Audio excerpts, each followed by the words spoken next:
ചില നഴ്സിംഗ് പഠനങ്ങൾ എങ്ങനെയാണ് ലോകത്തെ മാറ്റിമറിക്കുന്നത്. പക്ഷേ മറ്റു ചിലത് ആരും ശ്രദ്ധിക്കാതെ പോകുന്നത്. നിങ്ങളെപ്പോഴെങ്കിലും ചിന്തിച്ചിട്ടുണ്ടോ?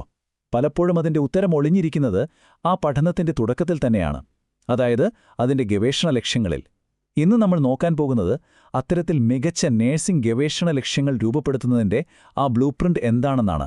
ഒരു പഠനത്തിന്റെ വിജയം, അതിന്റെ സ്വാധീനം, ഇതെല്ലാം നിർണ്ണയിക്കുന്നതിൽ ഏറ്റവും പ്രധാനപ്പെട്ടൊരു ഘടകം അതിന്റെ തുടക്കത്തിൽ തന്നെയുണ്ട്. അതെ, നമ്മൾ സംസാരിക്കുന്നത് ഗവേഷണ ലക്ഷ്യത്തെക്കുറിച്ചാണ്. ഇത് വെറുമൊരു വാചകമല്ല, നിങ്ങളുടെ മുഴുവൻ പഠനത്തിന്റെയും ഒരു ബ്ലൂപ്രിന്റ്, ഒരു രൂപരേഖയാണെന്ന് പറയാം. ഡേറ്റ ശേഖരിക്കുന്നത് മുതൽ അത് വിശകലനം ചെയ്യുന്നതുവരെ നിങ്ങളെടുക്കുന്ന ഓരോ തീരുമാനത്തെയും നയിക്കുന്നത് ഈ ലക്ഷ്യമായിരിക്കും. ശരിയപ്പം നമുക്ക് കാര്യത്തിലേക്ക് കടക്കാം. ഒരു മികച്ച ഗവേഷണ ലക്ഷ്യമുണ്ടാക്കുന്നതിന്റെ അടിത്തറയാണ് സ്മാർട്ട് ഫ്രെയിംവർക്ക് എന്ന് പറയുന്നത്. ഇതൊരു 5 തൂണുകൾ പോലെയാണ്. നമുക്ക് ഓരോന്നായി നോക്കാം.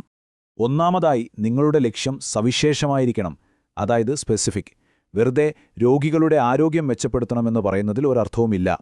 അതിനു പകരം ഹൃദയാഘാതം കഴിഞ്ഞ 60 വയസ്സിനു മുകളിലുള്ള രോഗികളിൽ പുതിയൊരു വ്യായാമരീതി 6 ആഴ്ച കൊണ്ട് രക്തസമ്മർദ്ദം കുറയ്ക്കുമോ എന്ന് കണ്ടെത്തുക എന്ന് പറയുമ്പോൾ അതിലൊരു വ്യക്തതയുണ്ട്.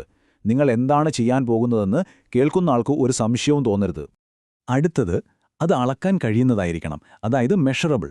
നിങ്ങളുടെ പഠനത്തിന്റെ ഫലം കൃത്യമായ സംഖ്യകളിലൂടെയോ ഡാറ്റയിലൂടെയോ അളക്കാൻ പറ്റിയില്ലെങ്കിൽ പഠനം വിജയിച്ചോ എന്ന് നമ്മൾ എങ്ങനെ അറിയും? രക്തസമ്മർദ്ദത്തിൽ 10% കുറവുണ്ടായി എന്നോ വേദനയുടെ സ്കെയിലിൽ 2 പോയിന്റ് കുറഞ്ഞു എന്നോ പറയുന്നത് അളക്കാവുന്ന ലക്ഷ്യങ്ങളാണ്. അല്ലെങ്കിൽ പിന്നെ എന്തോ ഒരു മാറ്റമുണ്ടായി എന്നൊക്കെ പറഞ്ഞു നിർത്തേണ്ടി വരും, അല്ലേ? പിന്നെ നിങ്ങളുടെ ലക്ഷ്യം കൈവരിക്കാൻ കഴിയുന്നതായിരിക്കണം, അച്ചീവബിൾ.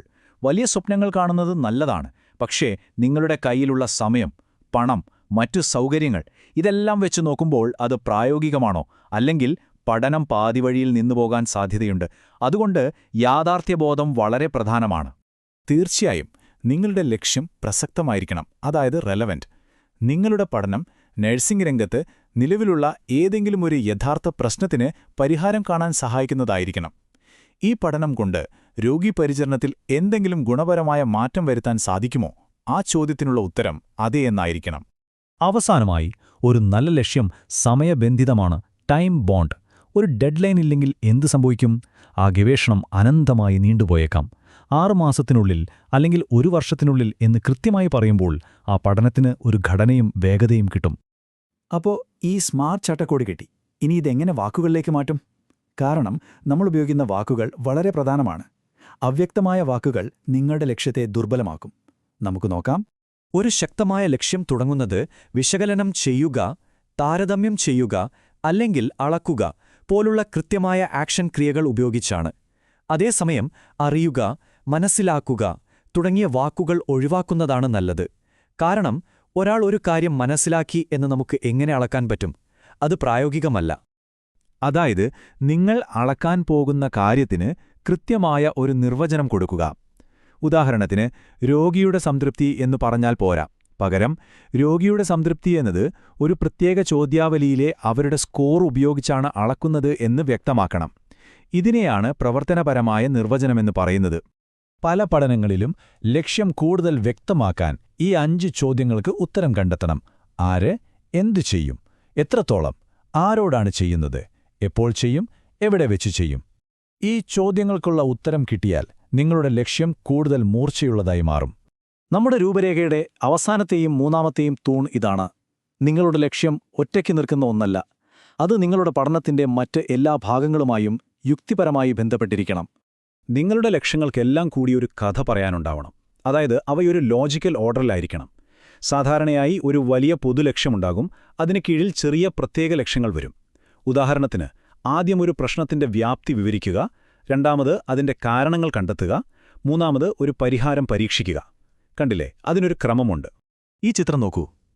ഒരു നല്ല ലക്ഷ്യമെന്ന് പറയുന്നത് ഒരു കേന്ദ്രബിന്ദു പോലെയാണ്. നിങ്ങളുടെ പഠനത്തിലെ ആളുകൾ, വേരിയബിളുകൾ, നിങ്ങൾ ഉപയോഗിക്കുന്ന സിദ്ധാന്തം, രീതികൾ ഇതെല്ലാം തമ്മിൽ ബന്ധിപ്പിക്കുന്ന ഒരു കണ്ണിയായിരിക്കണം നിങ്ങളുടെ ലക്ഷ്യം. എല്ലാം ഈ കേന്ദ്രബിന്ദുവുമായി ചേർന്ന് നിൽക്കണം. ഇനി ഏറ്റവും പ്രധാനപ്പെട്ട ഒരു കാര്യം, നിങ്ങളുടെ ലക്ഷ്യം യാഥാർത്ഥ്യത്തിൽ അധിഷ്ഠിതമായിരിക്കണം. അതായത് ഇത് ചെയ്യാൻ നിങ്ങളുടെ കയ്യിൽ ആവശ്യത്തിന് പണമുണ്ടോ, ഉപകരണങ്ങളുണ്ടോ, സമയമുണ്ടോ, പിന്നെ പഠനത്തിൽ പങ്കെടുക്കാൻ ആളുകളെ കിട്ടുമോ? ഈ കാര്യങ്ങളെല്ലാം പരിഗണിക്കണം. ശരി, ഇത്രയും നേരം നമ്മൾ തിയറി സംസാരിച്ചു.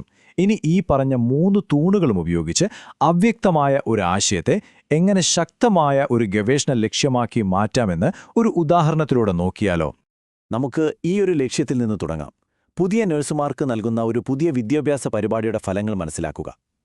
ഇത് കേൾക്കുമ്പോൾ തന്നെ പല ചോദ്യങ്ങളും വരും. ഏത് ഫലമാണ് ഉദ്ദേശിക്കുന്നത്? എങ്ങനെയാണ് മനസ്സിലാക്കുക? എപ്പോഴാണിത് വിലയിരുത്തുന്നത്? കണ്ടില്ലേ, ഒരുപാട് അവ്യക്തതയുണ്ട്. ഇതൊരു ദുർബലമായ ലക്ഷ്യമാണ്. ഇനി നമുക്കിതൊന്ന് ശരിയാക്കിയെടുത്താലോ? ആദ്യം ഫലങ്ങൾ എന്ന അവ്യക്തമായ വാക്കിന് പകരം ആത്മവിശ്വാസവും മരുന്ന് നൽകുന്നതിലെ പിഴവുകളും എന്ന് കൃത്യമാക്കുന്നു. പിന്നെ അത് അളക്കാൻ കോൺഫിഡൻസ് സ്കെയിലും ആശുപത്രി റിപ്പോർട്ടുകളും ഉപയോഗിക്കുമെന്ന് തീരുമാനിക്കുന്നു. മനസ്സിലാക്കുക എന്നതിനു പകരം താരതമ്യം ചെയ്യുക എന്ന ആക്ഷൻ ക്രിയ ഉപയോഗിക്കുന്നു. കൂടെ ഒരു സമയപരിധിയും വയ്ക്കുന്നു. ഇപ്പോഴെങ്ങനെയുണ്ട്? ആദ്യത്തെ അവ്യക്തമായ ലക്ഷ്യത്തിൽ നിന്ന് നമ്മൾ എവിടെ എത്തിയെന്ന് നോക്കൂ. ഇത് വളരെ ശക്തവും പ്രവർത്തനക്ഷമവുമായ ഒരു ലക്ഷ്യമാണ്. എന്ത്, ആര്, എവിടെ, എപ്പോൾ, എങ്ങനെ എന്ന എല്ലാ ചോദ്യങ്ങൾക്കും ഇതിൽ ഉത്തരമുണ്ട്. ഈ ലക്ഷ്യം ഗവേഷണത്തിന് കൃത്യമായ ഒരു ദിശാബോധം നൽകുന്നു. അപ്പോൾ ചുരുക്കി പറഞ്ഞാൽ, ഒരു നല്ല ഗവേഷണ ലക്ഷ്യം എന്ന് പറയുന്നത് വെറുമൊരു വാചകമല്ല. അത് നിങ്ങളുടെ പഠനത്തിന്റെ വഴികാട്ടിയാണ്, അതിന്റെ ആത്മാവാണ്. നിങ്ങളുടെ ഗവേഷണ ചോദ്യങ്ങളെ പ്രവർത്തനക്ഷമമായ ഒരു പദ്ധതിയുമായി ബന്ധിപ്പിക്കുന്ന ഒരു പാലം കൂടിയാണത്. രോഗിപരിചരണം മെച്ചപ്പെടുത്താനും നഴ്സിംഗ് എന്ന തൊഴിലിനെ ഒരു പടി കൂടി മുന്നോട്ട് കൊണ്ടുപോവാനും കഴിയുന്ന ഗവേഷണത്തിലേക്കുള്ള ആദ്യത്തെ ചുവടുവെപ്പാണ് നന്നായി രൂപകൽപ്പന ചെയ്ത ഒരു ലക്ഷ്യം. ഇപ്പോൾ ഈ ബ്ലൂ പ്രിന്റ് നിങ്ങളുടെ കയ്യിലുണ്ട്. ഇനി നിങ്ങൾ എന്ത് മാറ്റമാണ് ഈ ലോകത്ത് കൊണ്ടുവരാൻ പോകുന്നത്?